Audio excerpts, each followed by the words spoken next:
Israel's bombed the food distribution site of the Samir Project, which we've supported. It's been supplying food to people in northern Gaza. So their food distribution site gets bombed today. Israel's also surrounded the Al-Quds hospital in North Gaza. So both these attacks taking place in North Gaza, it's clear that the plan to push people all the way to the south to set them up for permanent ethnic cleansing in Egypt continues apace. Yeah. Is it Limor Livnat, who is an Israeli minister? We should have the clip, but we don't have the production help here. Openly said what we're doing in Gaza is destroying people's homes and pushing them out. Yeah. I mean, it's all out in the open. She declared on Israeli TV. This is something Netanyahu said privately back in May, that we will destroy their homes so they have nowhere to return to. And people in Gaza City are facing not just attacks from the air, but are facing these kind of robotic vehicle attacks. Over 200 robotic vehicles have been sent into Gaza City to blow up buildings and entire neighborhoods. It's the destruction of the largest city in Gaza. It's happening in broad daylight. Nothing's being done. The recognition of a Palestinian state is a hollow, empty gesture without any enforcement mechanism. And that will not stop this. I was outside the Colombian mission in Midtown New York yesterday. Protesters or supporters of Palestine had gathered there because we were told that Colombian President Gustavo Petro was going to announce at the UN a call for the UN Armed Protection Force to enable the delivery of aid to Gaza. Which is what Craig McIver has been really pushing for. He's been advocating that. It's like the one thing the UN can do. Craig McIver, who quit the UN in protest of its failure to stop the genocide early on, and is now pushing this plan, which would effectively end the Gaza genocide. But, first, military forces, an international force has to be found. Yeah. And a Colombian diplomat appeared sort of spontaneously for a 10-minute press conference. It's on my Twitter account, my personal Twitter account. He's the director of Middle East issues for the president himself. And he basically said that they're exploring the options, refused to name the countries that they're even talking to, and couldn't give details on any possible deployment. I don't know how this is going to happen, but Colombia is also working on sanctions and blocking its own coal shipments to Israel.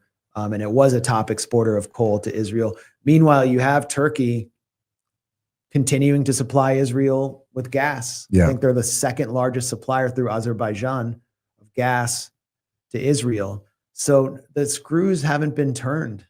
And this is why we're witnessing just it's something like the Nakba that is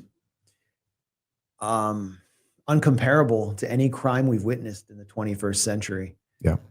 And meanwhile, in the West Bank, Israel just cut off the Allenby Bridge, which is Palestinians in the West Bank's only gateway to the outside world. That's how they can get to Jordan. Yeah. And so now Palestinians in the West Bank are completely besieged as well. The West Bank is like a giant open air prison now. It's under siege like Gaza. And then within the West Bank are several prisons. Every area A, basically every urban concentration of Palestinian population is cut off. They're cut off from one another by layers of settler terrorists and the military behind them. And it's very difficult to travel on those roads. The mayor of Nablus was just attacked by settlers today. And this is Israel's, they also see a narrow window of time there to annex the West Bank, and they're taking every opportunity they can to grab as much of it as possible and disable the possibility for, like, a material possibility for a Palestinian state. So I think it's actually more important to focus on the sanctions aspect, the boycott aspect, kicking Israel out of the European Football Association. And if it would be a miracle if the Europeans actually flexed muscle beyond sending one Italian ship to protect the Samud flotilla.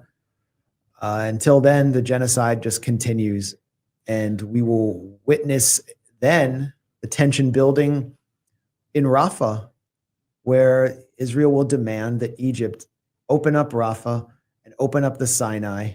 And let's say they resist. I mean, Sisi issued a defiant message at the summit, the Arab summit hosted by Qatar after Qatar was attacked. Let's say they do that. I think it's possible that Israel will try to take the Sinai again, as they did in 1967, and use it as a warehouse for the remnants of the Palestinian population of Gaza. I think that's a possibility. And Egypt is now operating with a kind of U.S.-Israeli gun to its head, with the U.S. in complete control of its economy, thanks to Camp David, with their currency facing a massive crisis, the population exploding. So I think Egypt is in 2 years, we're going to be talking about Egypt. It makes sense just if you know the Israeli mentality. They're so entitled that that there's bitterness in Israel that among some sectors that they gave up the Sinai, which of course they stole in 1967. And there's still bitterness, of course, that they removed Jewish settlers from Gaza and how painful that was to extract these illegal Jewish fanatics from living on stolen Palestinian land in Gaza. So there's a drive to want to right that wrong. Greater Israel and the original, I think, Jewish National Fund charter for Israel was not between the Jordan and the Mediterranean. It was between the Nile and the Euphrates. And the Israeli military actually removed settlers in 1973. Or not 73, 79, I guess it was after 77. They removed settlers, and that was that was like the original Gush Katif crisis of Israel, and they still have designs on the Sinai. It would be a massive political crisis for Sisi if Palestinians were forced into the Sinai in large numbers. And Egypt is has the last standing strong Arab military. But would they use it? Can they use it? That's the question. But we're going there. I mean, Israel really is seeking to take over the region through a 7-front war, and then they're waging the 8th front in our own society by taking over every media asset, every avenue of influence. And then we also have, going back to your earlier question, the Zionist financiers and tech warlords who are basically keeping Israel's economy afloat by investing as much money as they can, pumping foreign capital and foreign direct investment into Israel for ideological reasons, just to make sure there are jobs for Israel's highly educated middle class. And like this all became clear through the Jerusalem Post's 50 most influential Jews list. There are no Jews on that list who are not Zionists. It's 50 most influential Zionists. And the tech and finance section, they're all there in that top 50 because of how much money they're taking from the US and sending to Israel. Yes. But it's not just these billionaires, it's also us taxpayers. Like our money is being stolen to keep Israel afloat too. I mean, like Israel's its economy has long been subsidized, especially through military spending by US taxpayers. Yeah. And another thing we're forced to do in the US, whether we like it or not, and in certain parts of the US, especially in Florida, is buy Israeli bonds. And the two figures in charge of Israel's national bonds were on that Jerusalem Post list. So the mayor of Palm Beach announced that he will invest something like 30% of all, place 30% or a very high number of investments in Israeli bonds. Whether or not the citizens of Palm Beach like it or not, the local municipal taxpayers, Israeli bonds have been downgraded twice since October 7th. They're not even rated in the US as far as I know. Like their rating is it's not good. And then you have the state of Florida, DeSantis is investing Florida state money in Israeli bonds. So we're basically keeping the Israeli economy afloat, and we're keeping their military afloat, and we're keeping this genocide going, whether we like it or not. And the polls, I mean, just look at the polls. It's like There's literally no support within the Democratic Party for Israel Well, yes, and that's what I want to ask you. at the base. Well, that's what I want to ask you about. Given that you have overwhelming now Democratic Party voters opposing Israel, not wanting anything to do with it, rebelling against their politicians who still, serve Israel, and you have this element on the right, like represented by Candace Owens and Tucker Carlson, and the late Charlie Kirk, according to your reporting. Should there not be political opportunity there to capitalize on, and how can that actually be capitalized on in an impactful way, given just like the broad spectrum of opinion that's turning against Israel? Well, to be sure, Charlie Kirk was not part of that faction. He was sort of trying to bridge the divide. Right. Okay. Yeah. And he might have been. He was allowing space for them, at least. Yeah. Yeah. He okay, might have been moving that way. Right. No, there's no action in Congress on the Republican side. Everything Marjorie Taylor Greene, who is now the leading critic of Israel in Congress, everything she tries to do just gets shot down. She can't find any Republicans to co-sponsor resolutions. Yeah. And it really shows the extent to which they're controlled by AIPAC. Many of them just are so ideologically invested. Lauren Boebert, who came in as one of the America First fanatics, gun-toting America, like MAGA fire breather, just introduced a new boycott bill to criminalize speech that Israel doesn't like. I mean, they've got her too. They pretty much have everyone except MTG and Thomas Massey, and they're trying to take Massey out. I don't think they'll succeed. And on the Democratic side, you are seeing some momentum for Block the Bombs, which the Progressive Caucus is supporting. But it's only to block offensive weapons. I don't think it even includes the Iron Dome. No, of course not. No. They're very clear. People like Bernie and AOC have been clear to make sure that they voice their support for Iron Dome for whatever reason.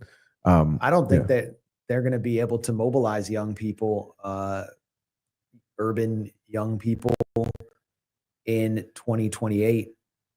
I just don't see how the Democrats are going to be able to do that. Like they don't really even exist right now. Like, I don't even know what their message is or their vision is. That it's just that they have they're just running around pointing at Jeffrey Epstein and Trump. They don't have any vision, but they don't want to deal with this issue at all. No. And people are just not going to vote for them if they pull what they did under Kamala, who's now in her memoir attacking Biden for being too Zionist when she did exactly what they wanted. She did nothing to distance herself from him. Absolutely nothing. I mean, like in the book, she says she pleaded with him to show the same compassion for Palestinians that he showed for Ukrainians. He wouldn't do it. But then why didn't you, Kamala? Like she didn't. She had every opportunity to distance herself from him, especially after he dropped out. Like he was in the past after he dropped out, but she wouldn't do it. And in the book, she still blames protesters who were against the genocide. She says that they were too strident and but again, she gave them nothing. She could have won over a lot more people if she offered them anything, like a Palestinian speaking at the DNC, but they couldn't even allow that. No, it's people aren't stupid. There's not going to be a whole lot of bamboozling here when in the same breath, when you say, oh, we must do something for the poor suffering Palestinians who raped tons of women on October 7th. Like that was her messaging.